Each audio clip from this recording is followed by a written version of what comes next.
Let's move on now to economic-related story. Nigeria's Minister of Aviation and Aerospace Development, Festus, Keyamo, has issued a firm directive to the Nigeria Civil Aviation Authority, NCAA, mandating them to resolve airline ticket refund issues within 24 hours.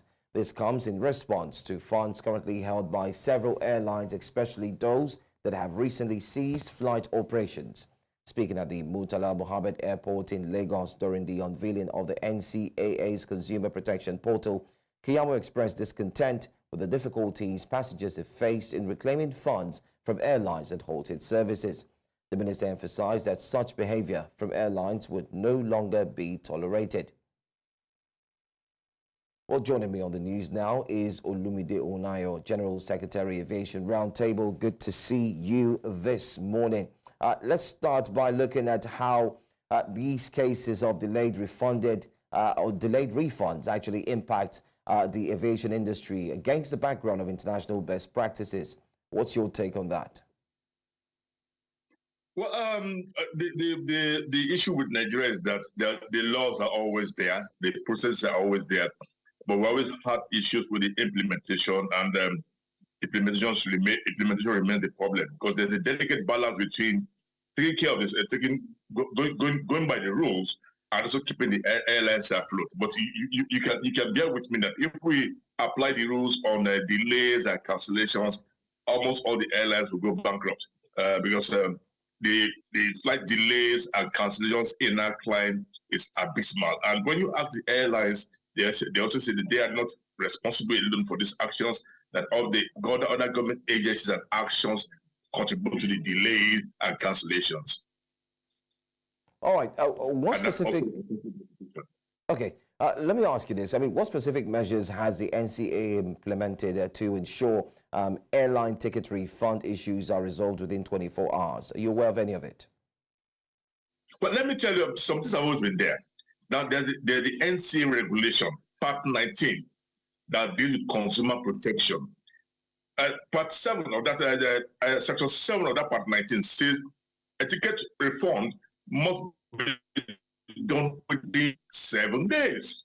The NCAA has also gone ahead to create the Consumer Protection Department and also elevated that department to a directorate. So that makes the directorate easier for him to communicate with other agencies and parties outside the NCAA.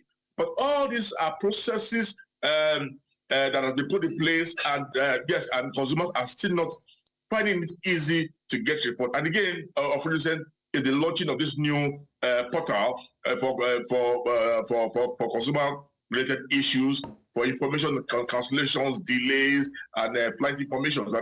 And this I think this is the clincher that's coming in now. And that makes it easier for the passengers to just quickly go online and make their reports, rather than go through the other process that was a bit cumbersome for them. I mean, how will the NCAA handle funds held by airlines that have ceased flight operations? We've seen some of them who have ceased flight operations, and how would they be able to handle that? Sincerely, that's a very difficult question. I can tell you that the airlines that have ceased operation are also owing the agencies of government. So how would they now single out passengers? You know what? When airlines go out of operations, they are going with a huge amount of debts, and refunds to passengers are almost one of the least compared to the other debts owed by those airlines. They owe creditors, they owe the banks, they owe the agencies, and you can see what happened when NACON came in to stepped into some of the airlines. The priorities were to the banks, the banks and creditors. The passengers were the least of those on the list to be refunded. So I think the SCA, with the launch of this new portal, should step up the protection of passengers to name and airlines who are refusing to do this reform, and also release statistical data on delayed flight, cancelled flights, so passengers will see airlines who are performing, airlines they can rely on schedule reliability, and assure that they will not be a victim of cancellation. Okay, let's talk about the new NCAA Consumer Protection Portal, which is meant to improve the process of filing and, of course, reclaiming complaints for air travelers. How do you think this will indeed affect the processes, especially looking at the new portal which has been commissioned? Well, yeah, I expect some improvement, but let me take you through what was the process in the past. In the past, what you're supposed to first do is to check if the ticket you have bought is qualified for a refund, because some tickets are non-refundable. But if your ticket is qualified for a refund, yes, then you can start the process. Then you get your receipt.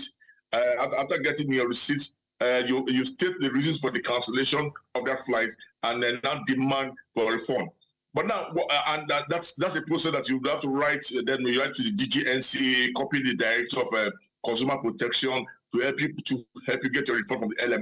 Because this is assuming that you have tried to get your refund directly from the airline and it has failed. But now, what the portal is doing now is that you have the portal who also have records of flights that's scheduled for that day. So if your flight is cancelled, right there from the airport, you go straight on the portal and make your complaints. And from there, I think this process will be faster in getting the refunds than the other process that was in place.